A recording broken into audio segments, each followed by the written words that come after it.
Tak zdravím všechny diváky.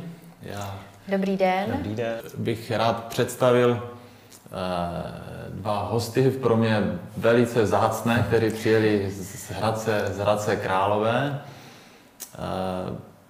My jsme Bevit, vlastně sídlo máme tady v Ostravě a paradoxně nejvíce Bevit nerozběhnul ani v Ostravě, ani v Praze, ani v Brně, ani v Bratislavě, ale nejvíce v Hradci Králové. Už je to, myslím, asi 6 let, co jsme začali spolupracovat.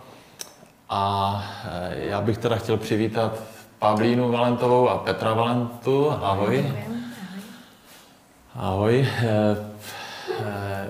Jak už to tak v životě bývá, někdy prostě se věci udějou a my říkáme, že to jsou náhody, někdo řekne, náhody neexistujou.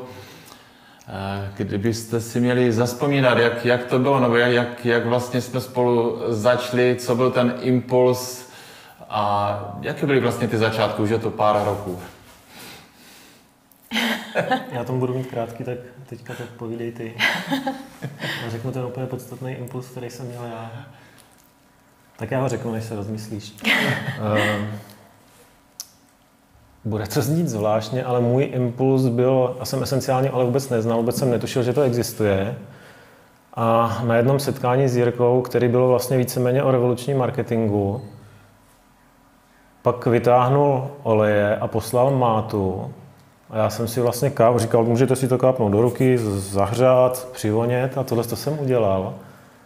A tam se vlastně stalo něco, co moc jako nejde popsat slovama. A to byl ten bod, to bylo to rozhodnutí, tam přišlo. Takže u mě to udělala kapka. Já jsem to dělal vlastně podobně se založením celého Bevitu, když mi jedna paní kápla tu mátu a já jsem si řekl taky stejně, no tak to je síla, to bych se nestyděl nabízet ani své rodině, svým známým. Takže já jsem to měl kapku máty a u mě to bylo ono. A musím říct, že my jsme to vlastně ani nedělali pak jinak.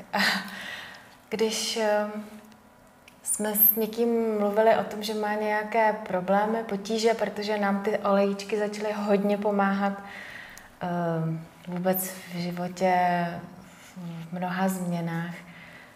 Hodně nám začaly pomáhat hlavně se zdravím, s dětmi a tak dále. Tak ty oleje vlastně promlouvají s těmi lidmi vnitřně sami. Takže první takový ten krok je kápnout člověku jakoby do dlaně to, co si třeba zrovna vybere, aby přivoněl a pak ten olejček už mluví s ním. A ostatní věci, dalo by se říct, že už jsou jenom slova, informace, ale ty oleje mají ne tak podstatný. Ty oleje mají tak nádherné frekvence, že nám vlastně prakticky změnily úplně vnímání světa, vnímání života. A hodně, ať se to dnes nezdá v tom chaosu a v těch velkých změnách, tak nám vlastně přinesl obrovský klid a řád a harmonii do našeho života. A za to jsme nesmírně vděční.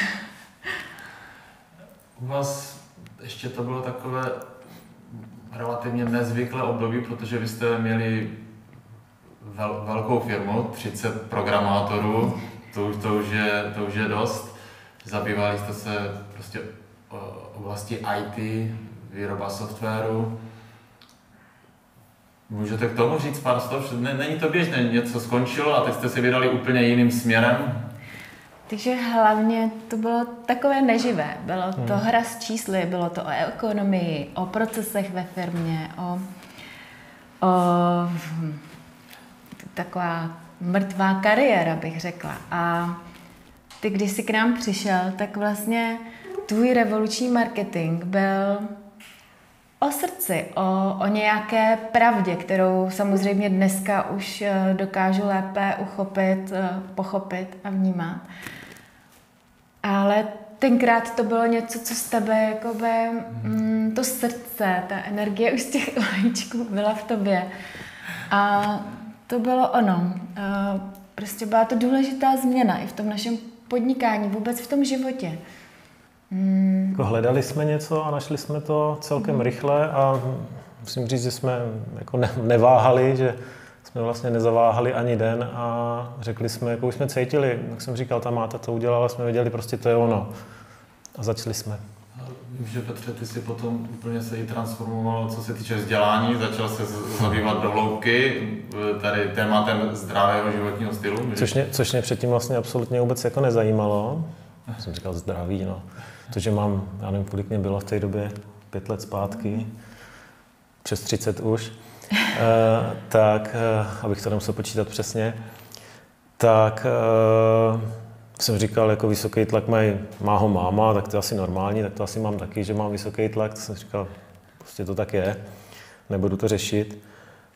No ale pak jsem právě začal zkoumat nejdřív jakoby tu aromaterapii.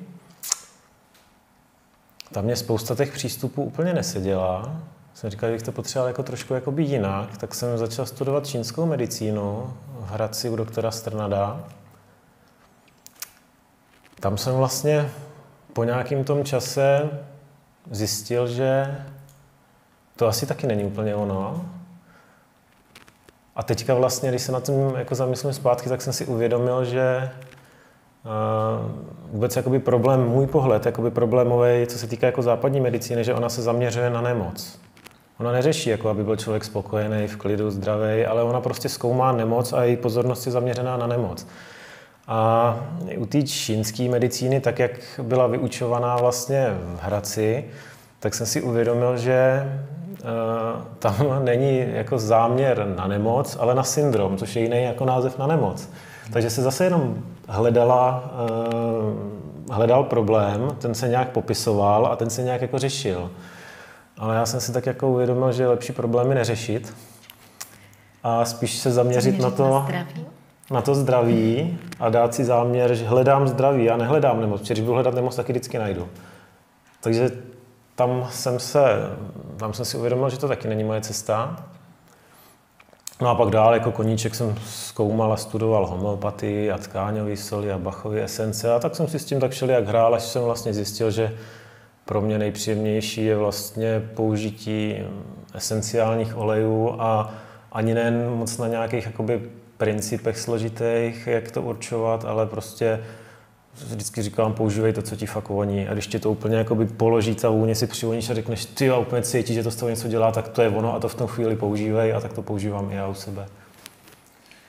My máme těch olejů hodně, což může být i velká výhoda, zvlášť pro některé terapeuty, kteří s námi spolupracují, ale pro některé začátečníky to může být až matoucí, že vlastně jsou zmatení, že neví, co si mají vybrat.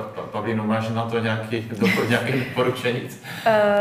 Vlastně po té nějaké době jsme se vrátili jak kdyby na začátek v uvozovkách.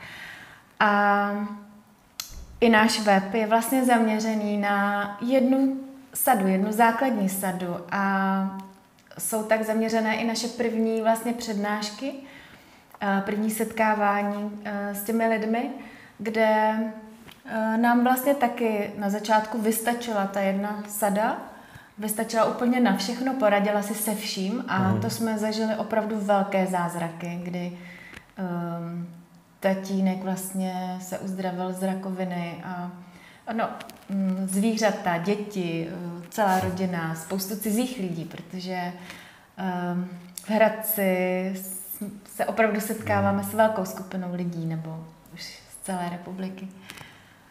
Tak ty začátky si zaměříme na tu sadu a potom každý si to rozšíří, jak to cítí, jak to vnímá, jak to chce. Ta sada Go Bevit. Máme Vision teďka. Nebo Vision, jo, tak jo. Ale my jsme začínali s Go Bevit, je to jedno. Je to úplně jedno, obě mám rád. A já jsem si zamilovala osobně tu Vision, ten začátek je tam absolutně všechno, je to vlastně 10 směsí a dá se s tím úplně krásně vlastně řešit cokoliv. Vy jste se začali zabývat olejčky, ale nějak přirozeně se rozšiřovala i ta síť, čili využili jste i toho systému osobní franšízy. A Ale u vás to šlo taky, nebyl to standard, prostě začalo se to rozvíjet velice rychle. Je tam nějaký, a to neplatí u každého, někdo začne a vlastně ta cesta je daleko pomalejší. Je tam z vaší strany nějaké doporučení, co by pro ostatní lidi, kteří třeba se dívají teď úplně nováčci a oni by třeba rádi šli podobně jako vy, aby to bylo dynamické, nebo jak postupovat? Já si právě myslím, že tam bylo hodně o tom, že my jsme jakoby vnitřně věděli, že to je ono. A že tam jako uvnitř nás nebyl žádný blok, který by nás brzdil. Že jako sami sebe jsme se nějak nebrzdili. Spousta lidí se brzdí, aniž by si to uvědomovala. Že právě v sobě mají nějakou pochybnost a ta jim vlastně říká, ty dnes bys neměl radši třeba zůstat v té práci a to ego, jak se tam jako ozývá a teď jako s tím. A my jsme v tu chvíli vlastně, nás jakoby ty esence byly schopný vlastně úplně to ego a tyhle jeho jakoby narážky eliminovat, že on prostě bylo ticho, ego prostě nemluvilo v tu chvíli. A my jsme vlastně mohli úplně jakoby volně plynout anebo víceméně jakoby nasednout na tu vlnu a nechat to. A ono se to pak jako dělo samo, mně přišlo, protože... My jsme vlastně nebyli pod tlakem. Takhle, my jsme ani neměli nějaký cíle. My jsme vlastně všechno, co jsme se kdy naučili v obchodě, tak jsme odevzdali. A přestali jsme úplně plánovat, nechali jsme to spontánně tím, že ty oleje nám vlastně hned od začátku, prakticky první den ukazovaly, co umí, jaká je v nich obrovská síla, tak nás jako nikdo nemusel přesvědčovat o ničem. Takže to šlo z nás, my jsme se do nich úplně zamilovali, protože fakt nám vyřešili spoustu věcí. A nebyl tam ten tlak, a ty důkazy. A další věc, to sdílení asi. Lidi se začali setkávat vlastně, my máme takové jakoby zázemí v tom Hradci, začali přicházet a ty naše přednášky byly spíš o tom, že oni hovořili. A to sdílení těch zkušeností podporovalo nejenom nás, ale i ostatní. Jako musím se přiznat, že už se těšíme, jakoby až tímhle tím způsobem začneme znovu. Jakože si teďka si vlastně uvědomuji, že my si na to vzpomeneme, jak se to vlastně dělo. A že to bylo úplně takový jako nejpříjemnější, nejpohodovější. Bez jakéhokoliv úsilí.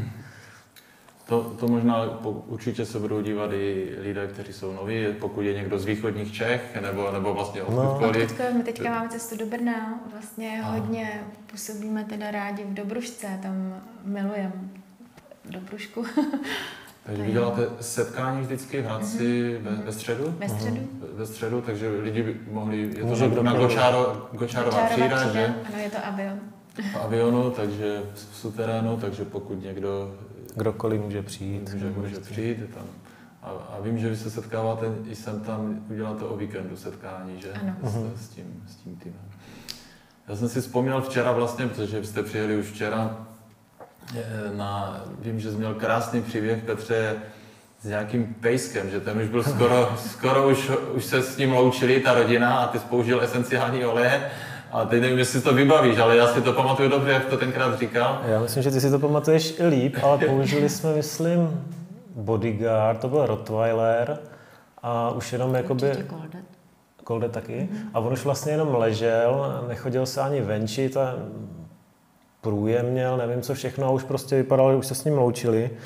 A my jsme řekli, tak máme to sebou, jakože jsme to nosili s sebou víceméně pořád, ty esence.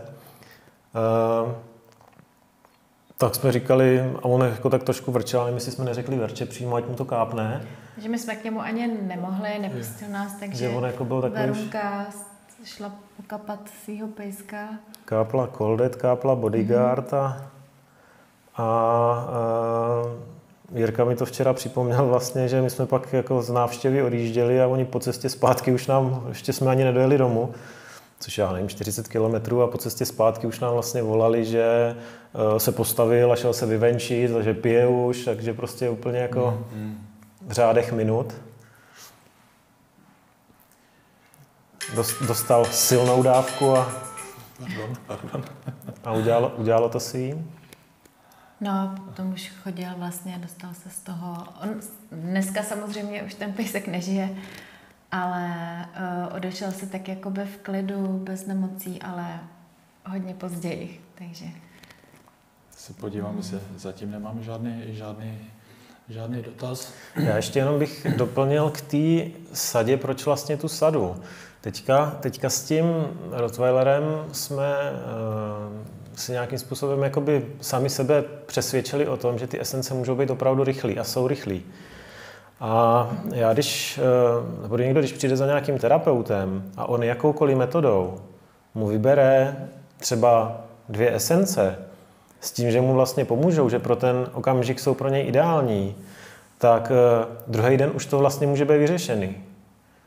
Ten problém, protože esence můžou být opravdu rychlý, že když člověk jakoby se tomu nebrání vnitřně a nebojuje s nima, tak můžou fungovat opravdu jako okamžitě. Takže vlastně ten den na to už by ten si mohl vybrat. Vlastně nepotřebuje. Už ho vlastně nepotřebuje a už má tam dalších, 349 kapek, kterých třeba vlastně v tuhle chvíli, v tenhle okamžik už nepotřebuje. Použije bodyguard třeba na opár jindy nebo na někoho jiného jindy. Ale že pro ten okamžik by pro něj bylo už jakoby něco zajímavějšího a proto, když má tu sadu a má nějaký výběr, tak si prostě vebe podle nosu, podle něčeho, vybere si a hlavně sada si myslím, že je vhodná to, že lidi můžou postupně začít věřit sami sobě, sami svýmu úsudku, že oni vyberou to správný, že nepotřebují extrémně kvalifikovaného terapeuta, kohokoliv, kdo prostě ví, že to udělá, ale on si vezme vlastně ten svůj osud do svých rukou, že on je vlastně tvůrcem a řekne si, teď je pro mě správně tohle, cítím to. A my to máme v té češtině. Cítím, že je tohle ono. Že to je to ono. A tady to je opravdu cítit. Tady je to tak silný, že to opravdu cítím, jestli to je ono nebo není. A co je ještě úžasné pro nás, jakoby pro začínající vlastně lajky, co bylo důležité, že jsme nemohli udělat chybu, že jsme s tím nemohli ublížit, že já to nechci zlehčovat, ale opravdu pro každého je to vlastně jedno, co použije, protože já dneska jakoby chápu už co to dělá s biologií člověka, s mozkem a tak dále. Ty s každou buňkou, co prostě ten olejček udělá, to, co potom ještě doznívá, to, co následuje. My vyřešíme nějakou nemoc, ale ten olejček s námi pracuje vlastně ještě další dobu a i když použiju bodyguard, tak mě pomůže na emocionální úrovni, i na těch duchovních jakoby frekvencích, takže v tom je jejich obrovská síla, že to není jenom to omezení na to fyzično, ale... Já bych jenom dodal, že ublížit to nedokáže, když jako opravdu voní a přitahuje to. Ale vzpomněl jsem si na příběh Pepy, teď si nevzpomenu na příjmení, kdy nemocnej prodával energie po barákách, zvonil na lidi a vnucoval jim vlastně energie, elektriku. A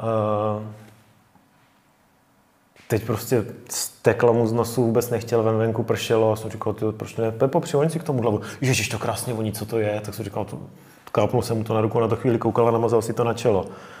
Přišel za x hodin zpátky, protože měli kanceláře vedle a říkal, hele, já jsem zdravej, dej mě ještě jednou. Tak jsem mu to kápnul ještě jednou. Další den přišel, to chci. No, přišel další den, úplně rozesmátej, to byl pátek už myslím, jsem říkal, co je, ale byl jsem u tchýně, jsem říkal, no co, viděl jsem nemocná, hodně nemocná, tak říkám, 1 kapka bude málo, dal jsem 3. Namazal jsem jí to na čelo. A jsem říkal, co ona? Začala se dusit. Říkal, a co jsi dělal potom? Jsem říkal, no člověče, vzal jsem ji pod vodu a pustil jsem na ní teplou vodu. Jsem říkal, tak to je přesně to, co se dělat nesmí. Tím se to ještě zrychlí. No, to jsem si taky všiml. Tak jsem říkal, a co jsi dělal potom? No hele, vzal jsem ručník a zdrbal jsem to z ní ručníkem. A co ona? No chvíli kašlala, chvíli prostě se dusila, vykašlávala, ale pak byla zdravá. No, takže... a pak říkal, že ona měla astma a nějaký takovýhle jako věci. Ale jenom bych dodal, že ona, když by si k té lahvičce přivonila, tak by byla velmi opatrná. Že možná by si to vůbec jako nekápla, že už ta vůně jako ve mně vyvolá, řekne si, jo, na tohle pozor, jako opatrně s tím. Takže třeba jo, ale třeba naředit, nebo jako jemnějc, nebo jenom jako přivonět a do difuzeru třeba, ale určitě by se nekápla 3 kapky, nenamazala by si je na čelo. ještě bych měl vložit takovou vsuvku, takový disclaimer, protože vlastně pokud i během dneška budeme sdílet nějaké informace, budeme se dotýkat zdraví, tak všechno jsou to názory jednotlivých vystupujících. A naše zkušenosti. Podle zákonu České republiky léčit můžou lékaři a v nemocnicích, takže my neléčíme a ani by to neměl být návod pro někoho, kdo je třeba nemocný, aby ty věci opakoval, protože nechceme porušovat žádné zákony samozřejmě. Já prozradím na Petra a Pavlínu, že jsou větší rodina, že mají čtyři děti. Ano. Já si vzpomínám teďkom, že na začátku, že jedno dítě, že mělo laryngitidu a že to bylo taky v těch počátcích, kdy jste měli možnost vidět, že ty oleje mohou hodně podpořit tělo. Se Sárenkou jsme vlastně zažili laryngitidu, takže jsme byli v nemocnici, měla pár měsíců a tam to probíhalo jako klasicky kortikoidy a ten pobyt tam byl velmi nepříjemný pro mě jako pro mámu. A když se to opakovalo, tak jsme poznali vlastně asi po půl roce esenciální oleje. Ale to měla Sofie, ne? Ne. Sára. Fakt. Sofie neměla vůbec laryngitidu. To už nás minuli takové věci. Maminky si to pamatují dobře. Ano, ono už je to dávno. Takže samozřejmě vysoké horečky, takový ten štěkavý kašel, kdy je to pro maminky velmi nepříjemné, protože ty děti vypadají strašně, když jim něco je. Takže jsme použili samozřejmě na chodidlo Protect, protože měla vysoké horečky. Během 20 minut se to srazilo na tak 37,5, takže v pohodě. Mazali jsme T3 tenkrát na hrudník a vlastně během jednoho dne... Jedné noci vlastně.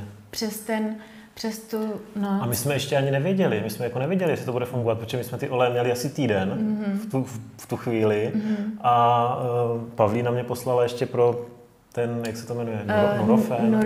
My už nevíme moc, jak se jmenují léky, jo. Takže... Poslala mě pro Nurofen, tak jsem ho přijel, ale víceméně, než jsem se vrátil zpátky jako z té lékárny, tak už jako byla v pohodě. Takže vlastně měla sraženou horečku a ten kašel úplně jakoby přešel. A co bylo zajímavé, tak děti, když bývaly nemocné, jako ta Sárenka, tak byly samozřejmě náladové, nebylo to s nima moc veselé, ale s těmi olejíčky to vždycky tak nějak přešlo. Oni si hráli, i když třeba měli zvýšenou teplotu, tak byli v klidu, v pohodě. Tam právě běžel difuzér většinou. Naše zkušenosti s těmi dětmi jsou hodně vlastně ty chodidla, to můžeme jakoby doporučit. Tam to účinkuje velice rychle. Tak jsme to používali my, prostě na chodidla a klidně neředěný i úplně malinkých. Úplně malinkých, myslím tím, že pak byla Sofie, ta už jakoby procházela s těmi olejíčky a Eliška nejmladší, to už ta do dneška neví, co je to lék, neví, co je to injekce, jakákoliv, takže... Stane se, že si děti sami vyberou, že mají chuť si pustit? Naše děti jako milujou oleje, takže oni sami si jdou, máme k dispozici jakoby pouzdro a syn ten samozřejmě, ten do školy se vybaví, když jde dělat zkoušku, teďka i na online si chodil, přikapával si, takže ví přesně. Nebo když hraje hry na mobilu, aby měl lepší výkon a líp se koncentroval, tak jde na kapese oleje, má pak jde hrát. Takže... My tam máme navíc ještě ten protein a vím, že Petr nemá rád čokoládu, takže dlouho možná vůbec je nejet, a včera jsi mi říkal, že si sem tam zobneš, nebo jak to je? No tak jako čas od času to zkusím a pak se právě musím zeptat Davida, protože včera nás Jirka tady provázel, zase aby jsme viděli, jak se to tady za ten čas, co jsme tady nebyli, změnilo a ten protein, který se tam zrovna míchá dneska ještě, protože David si myslím, že ještě nepřišel, tak ten tam opravdu vonil a to mě docela zajímalo, co to je. Tak třeba změníš. Třeba změním, no. Já taky si pamatuju, ještě teď jsem si vzpomněl, víš, jak mě to naskakuje, že na začátku ty jsi chrápal, nebo něco potřeboval změnit s tím chrápáním. A taky nějaký olej si použil. A kadidlo ti vůbec nevonilo, jak jsme začínali? Kadidlo mě vůbec nevonilo, já vím, že máš v kapse, to jsem si mohl kápnout. Ale věděl jsem, že ho prostě chci. Ale já jsem říkal, ježiš, to smrdí, vyloženě úplně vidím tu myšlenku, jak se mi to jako vrací zpátky, jsem si přihodil, říkal jsem si, ježiš, to tak smrdí, ale věděl jsem, že to prostě chci, ale potřeboval jsem k tomu prostě dozrát. A teďka ho zbožňuju kadidlo úplně, teďka mě všechny ty kadidla, co jsou, tak mě opravdu vonějí. A nejvíc asi ten Quatuor, ta směs všech 4. Si s dovolením kápnu. Nevím, jestli se to takhle používat oficiálně může, ale já to takhle používám. Já taky. No a právě jsem pak použil to kadidlo na spaní. Ne, právě, že jsem chrápal tu noc po kadidle, že jo? Protože já jsem jako měl problémy se spaním a nějak jsem nemohl spát a pořád takový ty.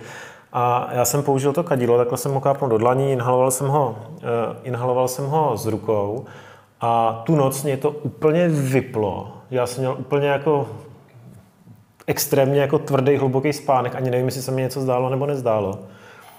A Pavlína mě právě říkal, že tu noc jsem jí chrápal, jakože, ale úplně mi to jako srovnalo zase. Jedno použití mě úplně jako srovnalo spaní, pak už jsem spal normálně, už jsem ho nepotřeboval, že mě fakt vždycky stačilo jako jedno použití toho konkrétního a tu věc mě to pomohlo nějakým způsobem zpracovat v sobě a nechat odejít. Já vím, že i kolem Pavlíny taky byla komunita lidí, kteří používají oleje. Máš ty zkušenosti z té oblasti? Teď bavili jsme se o těch fyzických věcech, že někdo má horečku nebo něco, ale jejich použití pro tu mentální podporu, zvlášť ten poslední rok, kdy lidé někdy cítí tlak, tíseň a takové věci. Napadá tě nějaký příklad v té oblasti? Vlastně se hodně zabývám jakoby příčinami, takže samozřejmě jsou to hlavně psychické záležitosti a setkávám se s lidmi, kteří třeba brali antidepresivní nebo léky na deprese, různá antidepresiva a tam mám hodně případů, kdy vlastně někdo postupně vysazoval léky, protože je to... Já o tom nechci moc mluvit dneska, co se týká těch léků, jestli to nevadí, ale hodně lidí vysadilo třeba ze dne na den a pomáhali si antistresem nebo balancem. Ten olejček vždycky jakoby pomohl zabírat. Lidi to většinou nosí u sebe a když mají nutkání, tak si pomohou. Někdo vysadil postupně, ale oni tím, že právě vysadili ty léky, jak se zbavili mnoha věcí. Ale určitě bych nenabádal lidi k vysazování léků.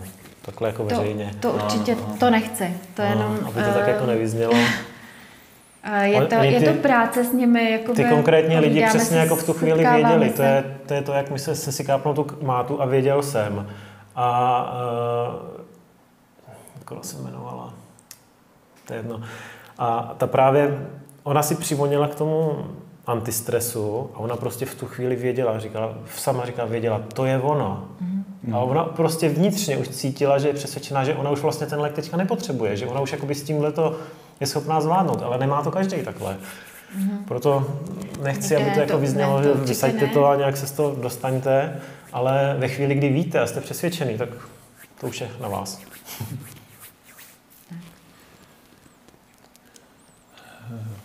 Ale ty esence, ani jakoby nemusíme říkat příklady jako u ostatních. Když jakoby se vezmeme jenom tu dobu, jak se to jakoby všelijak zvláštně mele a ty omezení a všechny tyhle ty věci, tak jako může to být jako na první pohled těžká doba, ale my sami si těma esencema pomáháme, aby vlastně se nás to netýkalo, tyhle ty věci, protože vždycky není lehký se od toho oprostit a prostě pozorovat tyhle dění kolem s nadhledem, ale ty esence v tom jako zásadně pomáhají, že oni nás prostě jako vyhoupnou vejš a dají nám tu možnost jako pozorovat to jakoby nestranně to, co se kolem nás děje a víceméně i nám. A v tu chvíli je to pak jako mnohem jednodušší zůstat v klidu. A ve chvíli, kdy jsme v klidu, tak se nám daří a problémy jsou jinde. Ty nejsou u nás, když jsme v klidu. Totiž za tím chaosem je klid, ticho a ty olejčky vás přenesou přes ten chaos do toho klidu, do té harmonie a tam máte spoustu odpovědí a nakonec i vnímáte v tom veškerém chaose, v tom, co se děje, v těch událostech, v těch situacích, i to, co to přináší, jakoby paradoxně to pozitivní. A to ty olejčky mají úplně fantastické. No, takže. Mě tady přišly dva dotazy. Kde se dozvíme více informací o vašich setkáních? Tady? Veřejně, neveřejné. Jako, víte, jaká je situace? Jsme každý týden ve středu v Hradci Králové v Avionu. Jinak pokud bude povolené jakoby setkávání, tak na našem webu budeme už znovu jakoby vyvěšet události. Můžeš říct, jaká je stránka, jaká je adresa, jaká je doména? Bez www, protože tam máme různé k dispozici jakoby lidem různé věci, takže někdo se tam přihlašuje. Takže je to bez www, jenom život.jevklidu.cz. Aha. Výborně. A ještě je tady druhý dotaz. Když mi směs nevoní, mám pokračovat, nebo není pro mě? Každý to může mít jinak, ale tohle bylo takové naše pravidlo. Ale to když nevoní, teď neznamená, že nebude vonit za týden. To je právě to, že mě kadidlo na začátku extrémně nevonělo. Přímo mě jí smrdělo, když to tak jako řeknu. Ale věděl jsem, že pro mě je, akorát jako nebyl ten okamžik ještě.